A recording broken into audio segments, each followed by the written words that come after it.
Rồi ạ.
ក្នុងថ្ងៃនេះគឺជាការចូលរួមមួយបាទហើយជាចំណែកដ៏ធំមែនទែនជាចំណែកដ៏សំខាន់សម្រាប់ប្រជាជាតិកម្ពុជារបស់យើងសង្ឃឹមថាសម្លេងរបស់បងប្អូននឹងបានឮតរំងបាទជុំវិញពិភពលោកតែប្រទេសកម្ពុជារបស់យើងដែលជាជាតិសាសន៍មួយដ៏ស្មោះត្រង់ក្នុងការបាទទាមទារសុខសន្តិភាពយើងមិនចង់បាននៅក្នុងសង្គ្រាមបាទយើងស្អប់បំផុតមានថាសង្គ្រាមគឺជាការបង្កើតបាទនៃការលូតលាស់ការអភិវឌ្ឍរបស់ប្រទេសកម្ពុជារបស់យើងគ្រប់វិស័យដូច្នេះហើយយើងសូមចូលរួមដល់គ្នាដើម្បីទាមទារសន្តិភាពយ៉ាងពិតប្រាកដរបស់ប្រទេសកម្ពុជាហើយយើងស្វែងទាំងអស់គ្នាថាកម្ពុជានេះកម្ពុជាត្រូវការសន្តិភាព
សម្រាប់អនាគតរបស់កុមារកម្ពុជាអនាគតរបស់បងប្អូនយើងទាំងអស់គ្នា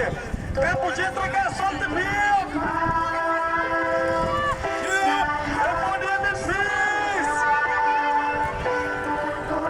để không bỏ lỡ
ខ្មែរទាំងអស់ទីគោរពមួយជាទីមេត្រីនៅក្នុងពេលនេះគឺការដាក់បន្សល់ទៅនេះមកស្គាល់ពី Together for Peace បានប្រណាំងជិតបន្តពីការកម្មវិធីរបស់យើងគឺខ្ញុំសូមស្វាគមន៍យ៉ាងកក់ក្ដៅវ៉ាហាគ្រូសាស្ត្រខ្មែរដែលដើម្បីសន្តិភាពដែលបានប្រណាំងជិតបន្តរង្វង់សម្រាប់កម្មវិធីណាសូមពុកម៉ែបងប្អូនជួយរួមជាតិទាំងអស់គ្នាដែលមានទុំចិត្តខ្មែរសូមព្រៀង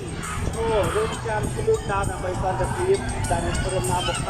ចាក់កម្មវិធីរបស់យើងមានទីប្រជុំពុកម៉ែបងប្អូនទាំងអស់គ្នាជាទីគោរពជាទីត្រីការធ្វើដំណើរពីមួយជំហានទៅមួយជំហាននៅក្នុងការជួបអភិរាជដំណើរដើម្បីសន្តិភាពនៅក្នុងថ្ងៃនេះគឺកំពុងតែសពបញ្ជាក់ទៅកាន់ពិភពលោកយ៉ាងច្បាស់ថាបេះដូងនិងទឹកចិត្តរបស់ប្រជាពលរដ្ឋខ្មែររបស់យើងទាំងអស់គ្នាពិតជាត្រូវការសន្តិភាពពួកយើងទាំងអស់គ្នាពិតជាឆ្អែតឆ្អន់ជាមួយនឹងសង្គ្រាមមិនចង់លើមិនចង់ស្គាល់ទេជាមួយនឹងសង្គ្រាមហើយក៏សង្ឃឹមផងដែរថាយុទ្ធនាការរបស់អភិរាជមួយនេះអាចនឹងលើកទៅដល់ទូទាំងពិភពលោកឲ្យបានដឹងពីទំហំទឹកចិត្តនិងបេះដូងប្រជាពលរដ្ឋខ្មែរគ្រប់រូបដែលកំពុងតែបញ្ជាក់យ៉ាងច្បាស់ថាយើងទាំងអស់គ្នាត្រូវការការរស់នៅដ៏សុខសាន្តតាមជាទីបំផុតខ្មែរទាំងអស់គ្នាជាទីមេត្រីបងប្អូនពិតជាបានឮសំឡេងរបស់យើងខ្ញុំទាំងអស់គ្នាតំណាងឲ្យប្រជាពលរដ្ឋខ្មែរទូទាំងប្រទេសតំណាងឲ្យបងប្អូនទាំងអស់គ្នាមិនថាប្រជាពលរដ្ឋព្រះសង្ឃសិស្សានុសិស្សប្រជាបងប្អូនមហាជនទាំងអស់ដែលកំពុងតែដើរដោយបេះដូងតែមួយបេះដូងរបស់យើងតែមួយគោលបំណងតែមួយដូចគ្នាគឺដើរដើម្បីសន្តិភាពហើយប្រជាជនកម្ពុជាចង់ផ្ញើសារទៅកាន់ពិភពលោកឲ្យបានដឹងថាប្រជាជនកម្ពុជាស្រឡាញ់និងចង់បានសន្តិភាពពាក្យថាសន្តិភាពអាចនឹងងាយស្រួលនិយាយប៉ុន្តែបើសិនជាយើងអនុវត្តមិនបាននោះភាពសុខសាន្តត្រានៅក្នុងប្រទេសមួយក៏មិនអាចទៅរួចដែរប៉ុន្តែទូយ៉ាងនៅក្នុងប្រទេសកម្ពុជាគឺមានបេះដូងដ៏ធំមហាសាលពីសំណាក់ពុកម៉ែបងប្អូនប្រជាពលរដ្ឋខ្មែរទាំងអស់ដែលតែងតែទុកចិត្តជាមួយនឹងពុករាជរដ្ឋាភិបាលហើយយើងទាំងអស់គ្នានៅតែបន្តឆន្ទៈរួបរวมគ្នាគ្រប់កលៈទេសៈទាំងអស់ហើយទូយ៉ាងនៅក្នុងថ្ងៃនេះផ្ទាល់វត្តមានដ៏ច្រើនកកពីសំណាក់ពុកម៉ែបងប្អូនទាំងអស់គ្នាចូលរួមជាមួយនឹងជួហយាត្រាដែលដើម្បីសន្តិភាពនៅក្នុងថ្ងៃនេះមិនត្រឹមតែជាការចូលរួមដែលមានការបំផុសបំផុលស្មារតីដ៏មោះមុតរបស់បងប្អូនប្រជាពលរដ្ឋខ្មែរក្រោមឆន្ទៈថាពួកយើងពិតជាត្រូវការសន្តិភាពតែប៉ុណ្ណោះទេក៏ជាសារមួយដើម្បីផ្ដល់ផ្ញើទៅកាន់ពុកម៉ែបងប្អូននៅតាមបណ្ដាខេត្តក្រុងនានាដែលនៅក្នុងថ្ងៃនេះលោកទាំងអស់គ្នាអត់បានចូលរួមផ្ទាល់ជាមួយនឹងជួហយាត្រារបស់យើងទាំងក្តីក៏យើងទាំងអស់គ្នានៅតែផ្ញើសេចក្តីនឹករលឹកសេចក្តីស្រឡាញ់និងការព្រួយបារម្ភពីចំណាយតាមពុកម៉ែបងប្អូនជារួមចិត្តខ្មែរទាំងអស់ពីគោរពនិងបងប្អូនមិត្តភក្តិពិភពលោកទាំងអស់សូមជម្រាបជូនថាការដើរលើថ្ងៃនេះគឺដើរដើម្បីសន្តិភាពដែលកើតចេញពីប្រជាជនកម្ពុជានេះគឺជាសម្លេងរបស់ប្រជាជនកម្ពុជាដែលរួមគ្នាបាត់បេះដូងប្រាប់ទៅកាន់ពិភពលោកថាយើងស្រឡាញ់និងចង់បានសន្តិភាពការចូលរួមរបស់បងប្អូនប្រជាពលរដ្ឋ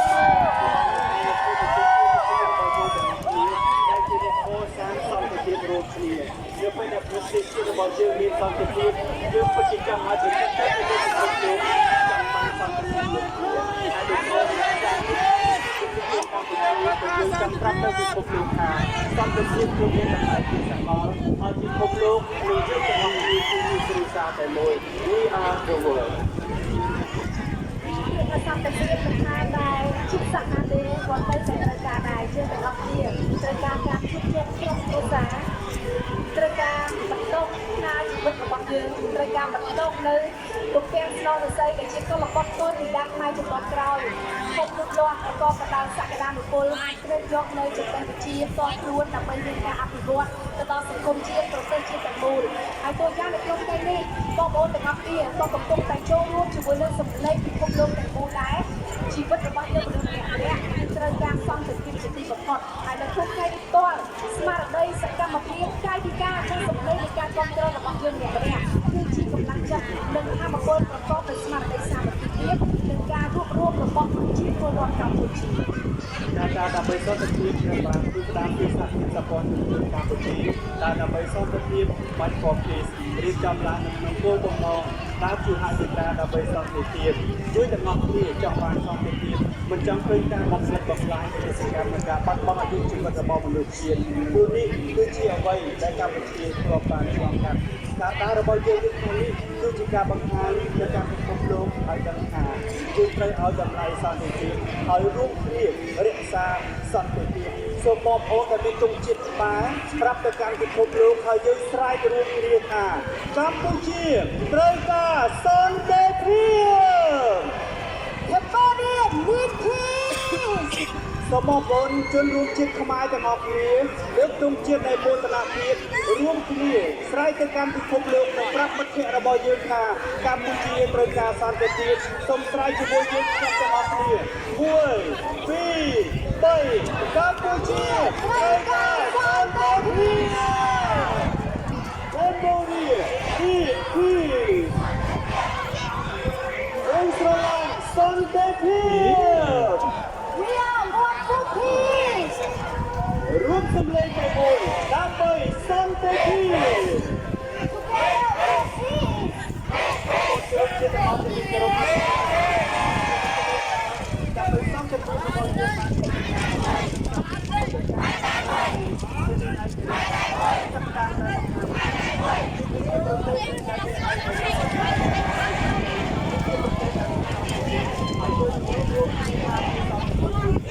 ចាំឲ្យគុំលោកចូលរួមជាមួយនឹងការការពីសន្តិភាពសន្តិភាពទីប្រទេសមួយគឺជាចំណុចចាប់ផ្ដើមដែលជាដំណើរសន្តិភាពក្នុង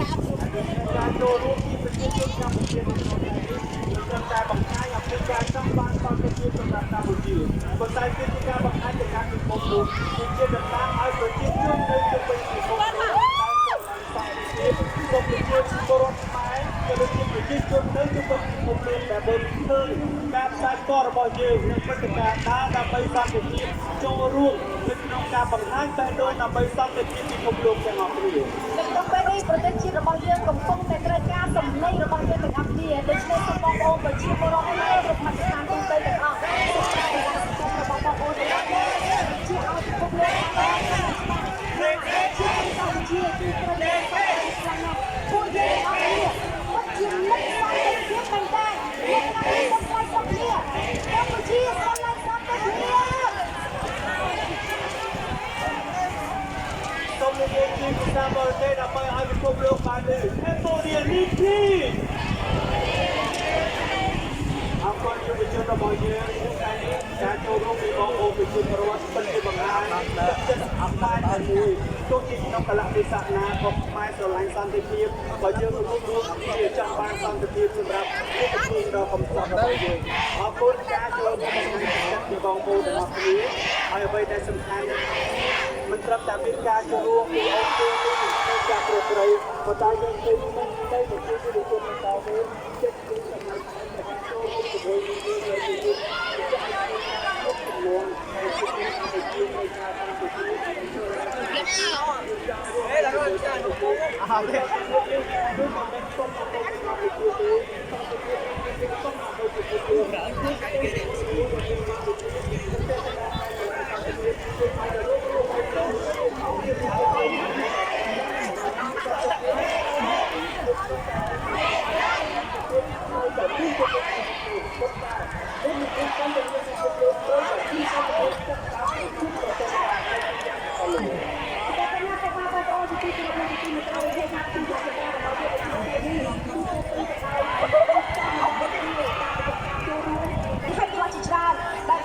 ជាមួយពិភពលោកគួរតែបានបងពីបេះដូងរបស់យើងទាំងអស់គ្នាប្រទេសកម្ពុជាអាចនិយាយបានថាពួកយើងឆ្អែតឆ្អន់នឹងសង្គ្រាមហើយពួកយើងមិនត្រូវការសង្គ្រាមតទៅទៀតទេតួយ៉ាងលោកយាយលោកតាអីមួយនេះទាំងអស់គ្នាដែលលោកកំពុងតែមានបញ្ជូនរហូតដល់បច្ចុប្បន្ននេះគឺថាបានស្លុតថាសង្គ្រាមគឺជាកត្តាដែលរំខាននៅការអភិវឌ្ឍទាំងអស់ចាដូច្នេះក៏របបខ្មែរក៏ជាការចំនួនក្រោយនៅក្នុងសម័យនេះគួរតែទទួលបានអ្វីដែលស្គាល់មានរីកចម្រើនពិតប្រាកដហើយអ្វីដែលប្រទេសកម្ពុជារបស់យើងកំពុងតែធ្វើការស្ដារឡើងពីឆ្នាំទៅឆ្នាំគឺជាស្ដារឡើង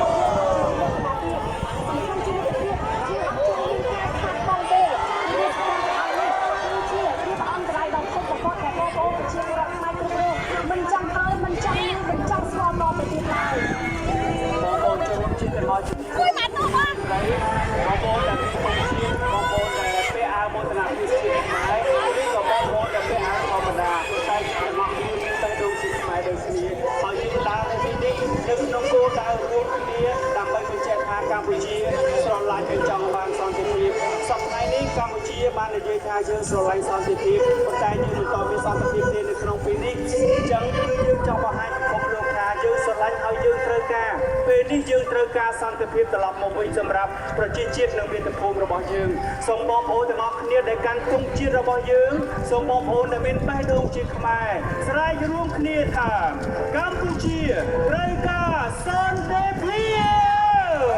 ម្ដងទៀត1 2 3កម្ពុជាត្រូវការសន្តិភាពសូមស្រែកជាភាសាបរទេសដើម្បីឲ្យមិត្តភ័ក្តិបរទេសនិងពិភពលោកបានឃើញ Cambodia needs peace សូមបងប្អូនដែលមានទង់ជាតិរកពេលដែលស្រែកជ័យខោសូមលើកទាំងអស់គ្នាព្រោះការលើកទង់ជាតិបញ្ជាក់ថាយើងចង់និយាយភាសានេះជាមួយគ្នាសង្ឃឹមថាបងប្អូននឹងចូលរួមជាមួយយើងទាំងអស់គ្នាគ្រប់ជំហានគ្រប់ដំណើររបស់បងប្អូនកំពុងតែធ្វើដំណើរមួយដែលយើងប្រាប់ទៅពិភពលោកថាប្រជាជនកម្ពុជាធ្វើដំណើរស្វែងរកសន្តិភាពសម្រាប់មាតុភូមិរបស់យើងចាជាការពិតបើទោះបីជាឧបករណ៍បំពងសំឡេងមីក្រូហ្វូនរបស់យើងទាំងពីរអ្នកកំពុងតែកាន់នេះអាចជះសំឡេងឮខ្លាំងប៉ុណ្ណាក៏ដោយក៏យើងទាំងពីរអ្នកនៅតែចង់ឮសំឡេងពុកម៉ែបងប្អូនសូមស្រែកស្រោកគ្នាដែលអត់ត្រូវការសំឡេងចេញពីមីក្រូហ្វូនរបស់យើងទាំងពីរអ្នកទេចាយើងគ្រាន់តែនាំបងប្អូនស្រែកថាកម្ពុជាស្រឡាញ់សន្តិភាពបន្តមកទៀតបងប្អូនទាំងអស់គ្នាដែលនៅទីនេះអាចស្រែកស្រោកគ្នាបានអត់យើងចង់ឮសំឡេងរបស់បងប្អូនដែលនៅទីនេះផ្ទាល់សូមប្រឹងប្រៀបកម្ពុជាស្រឡាញ់សន្តិភាពម្ដងទៀត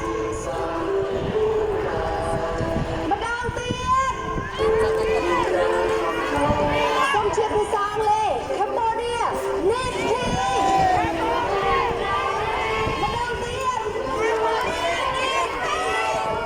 អរគុណបងប្អូនទាំងអស់គ្នានេះគឺជាសម្លេងដែលយើងកើតចេញពីទឹកចិត្តរបស់យើងទាំងអស់គ្នា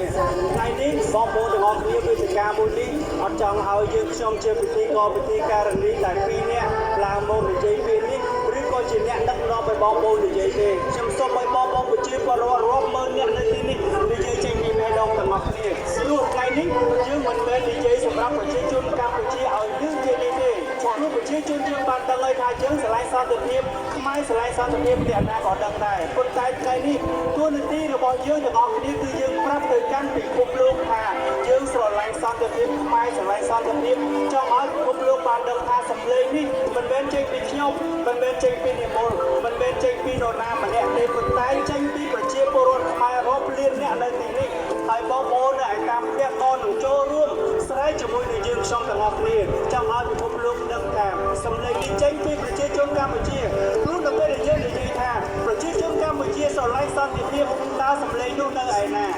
បងប្អូនទាំងអស់គ្នាជាស្វកតាមបង្ហាញពិភពលោកថាទាំងអស់គ្នាឲ្យតែជាជនជាតិខ្មែរនៅក្នុងប្រទេសនេះក្រៅប្រទេសគឺយើងស្រឡាញ់សន្តិភាពដូចគ្នាយើងមានខ្លួនមួយចង់បានសន្តិភាពត្រូវការសន្តិភាពដូចគ្នាចង់សូមឲ្យបងប្អូនចូលគួរទៅទីនិងតម្លៃរបស់បងប្អូននៅក្នុងថ្ងៃនេះដែលចូលរួមដើម្បីស្រែកជ័យជំនះសូមបញ្ជាក់ជូនបងប្អូនរបស់យើងជ័យជំនះនឹងមានជាភាសាជាតិនិងមានជាភាសាបរទេសដោយសារតែយើងចង់ប្រាប់ដល់ពិភពលោកយើងសូមបងប្អូនដែលនឹងយើងខ្ញុំស្រែកជាភាសាខ្មែរបងប្អូនស្រែកជាភាសាខ្មែររួមគ្នាពេលដែលស្រែកជាភាសាអង់គ្លេសសូមស្រែកជាភាសាអង់គ្លេសថ្ងៃនេះសូមឲ្យបងប្អូនប្រើប្រាស់ចំណេះដឹងដែលយើងបានរៀន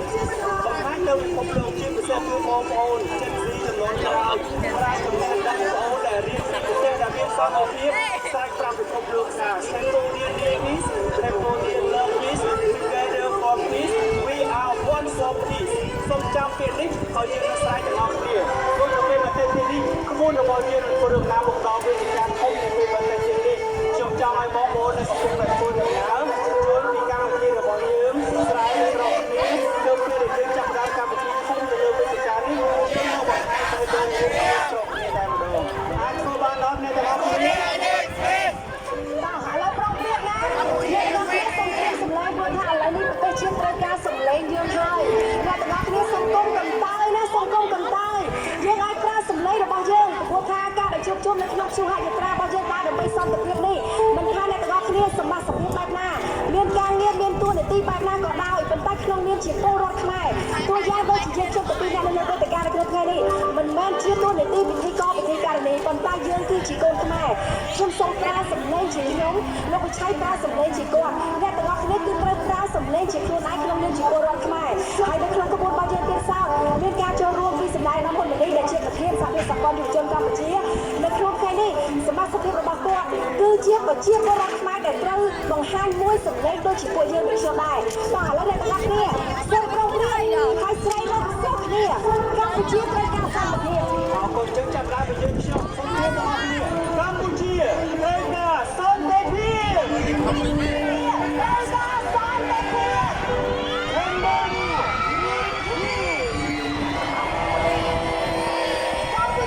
ស្រឡាញ់សន្តិភាព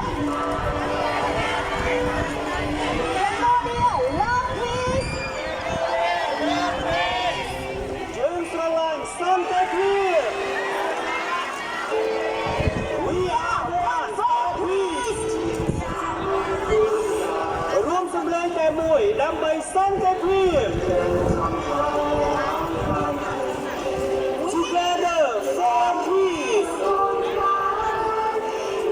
អរគុណបងប្អូនជាទីស្រឡាញ់សូមឲ្យសម្លេងមួយនេះឮកាន់តែខ្លាំងនៅពេលដែលយើងជួបជុំគ្នាព្រោះនៅពេលនេះក្បួនរបស់យើងគឺនៅឆ្ងាយពីយើងទេហើយដូច្នេះសម្លេងបងប្អូននៅទីនេះខ្លាំងរំជួលចិត្តយើងខ្ញុំទាំងអស់គ្នាហើយឡងនោះមិនខែសម្លេងក្បួនដើរដើម្បីសន្តិភាពរបស់យើងដែលដល់មកដល់ទីនេះតើសម្លេងប្រជាពលរដ្ឋខ្មែររបស់យើងអាចធ្វើឲ្យពិភពលោកជួយប្រទេសយើងឲ្យមានសន្តិភាពបានដល់បងប្អូនទាំងអស់គ្នាសូមរួមគ្នា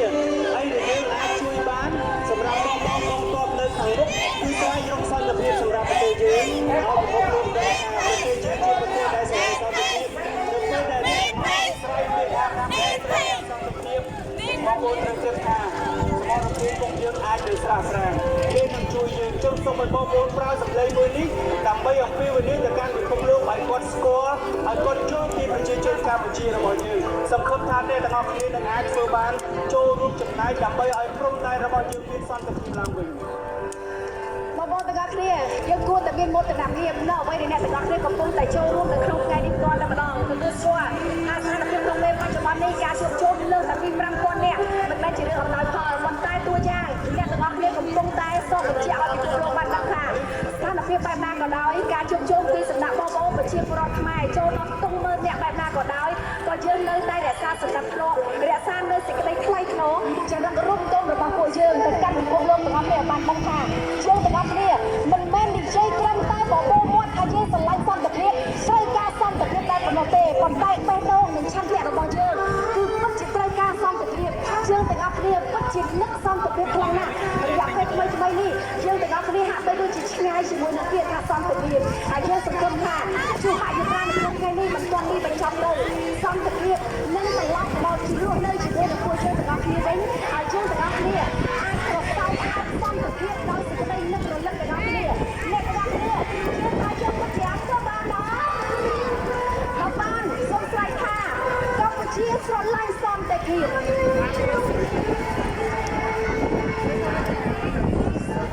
អរគុណអ្នកទាំងអស់គ្នាអរគុណប្រជាជន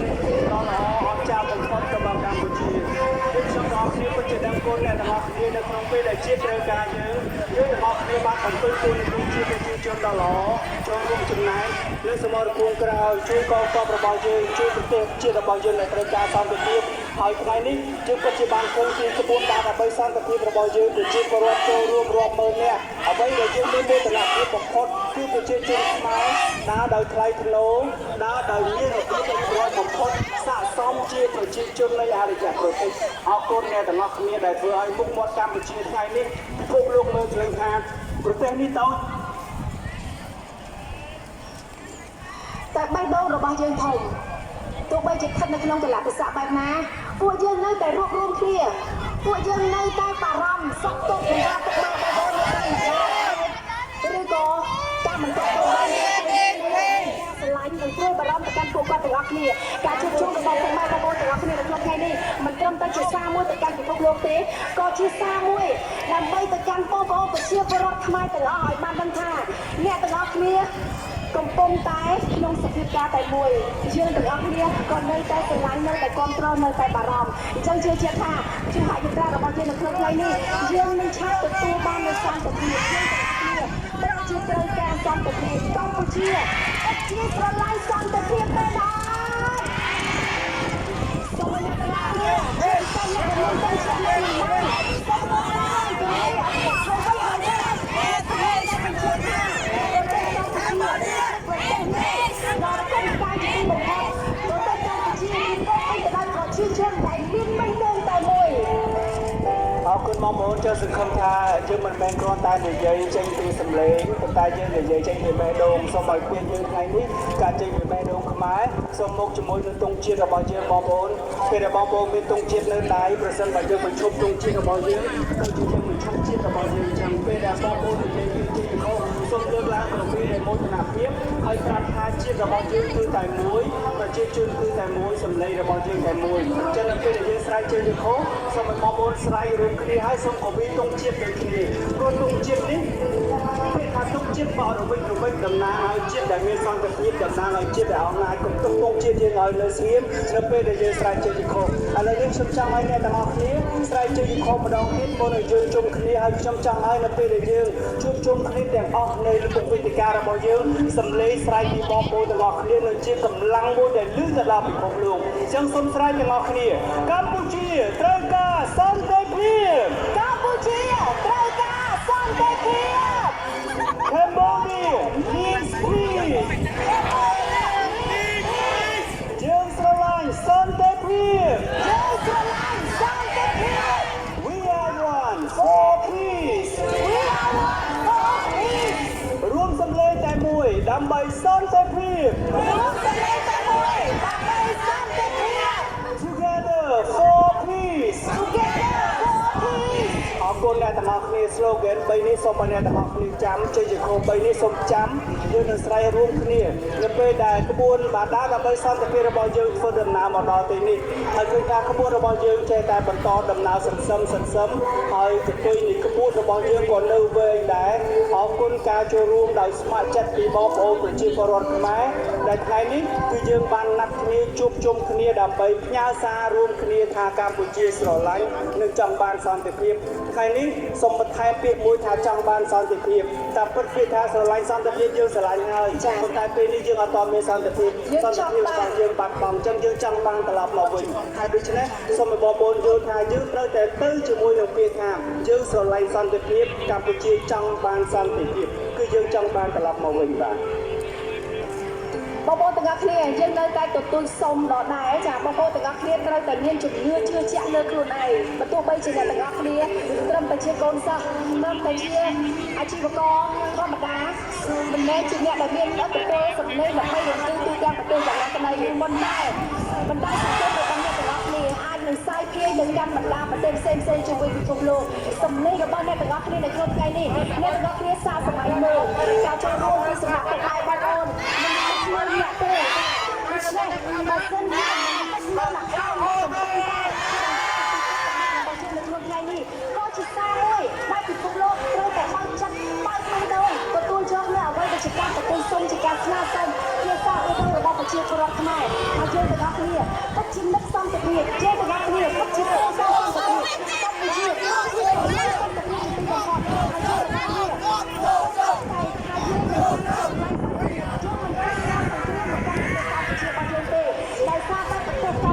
ប្រជាជនកម្ពុជាយើងឆ្អែតឆ្អន់ហើយ